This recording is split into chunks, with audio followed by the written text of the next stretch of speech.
Check post தாண்ட இந்த போலீஸ்காரர் மிலிட்ரி கேரக்டர்லாம் சொல்லிட்டு போயிடலாங்க. அங்கே ஒருத்தர் இருக்கிறாரு பாருங்க, காட்டு ராஜா.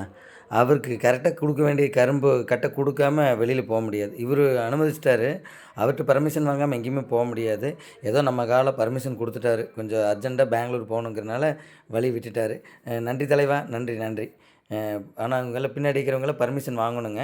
நம்ம போலீஸ்காரங்கிட்ட ஏதோ சொல்லி புரிய வச்சுக்கலாம். ஆனால் காட்டுராஜா யானை சார் இருக்கார் பார்த்தீங்களா, பாருங்க இவங்க எல்லாம் நிற்கணும். அவருக்கு எப்போ மனசு வருதோ அப்போ விட்டால் தான் போக முடியும். இப்போ கொஞ்சம் காலையிலேருந்து காட்டுக்குள்ளே ரவுண்ட் அடிச்சுட்டு ஈவினிங் கரெக்டாக ஒரு 7-7:30 மணிக்கு இப்போ செக் போஸ்ட் வந்தார்னா ஓடவும் முடியாது, ஒளியவும் முடியாது. பக்காவாக செக் பண்ணி விட்டுட்டு தான் யாராவது ஒருத்தங்க டிக்கிலேயோ பின் சீட்லேயோ கரும்பு இது வச்சுட்டு போனால் கொடுத்துட்டு தான் போகணும்.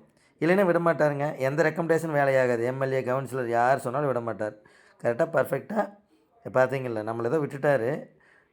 ஒன்றும் பண்ண முடியாது. ஆனால் மனசுக்குள்ளே டருன்னு தான் இருக்குது. விட்டுட்டாருங்க, செக் பண்ணாமல் விட்டுட்டார்.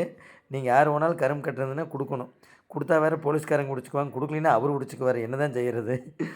எப்படியோ தப்பிச்சுட்டு வந்துட்டோம். எல்லாம் செக் போஸ்ட்டில் ரொம்ப ஸ்ட்ரிக்ட்டுங்க. இந்த யானையார் ரொம்ப ஸ்ட்ரிக்ட்டு. எந்த ஒரு ரெக்கமெண்டுக்கும் வேலையாகாது. அவரே தரவாக செக் பண்ணிட்டு தான் விடுவார். லைனில் நிற்கிறாங்க நிறைய பேர். நாம் செக் போஸ்ட் தாண்டி வந்து நின்றுட்டு மற்றவங்களுக்கெல்லாம் அனுமதி இல்லைங்கிறனால வெயிட் பண்ணுறாங்க. அந்த பக்கம் போயிடாதீங்க.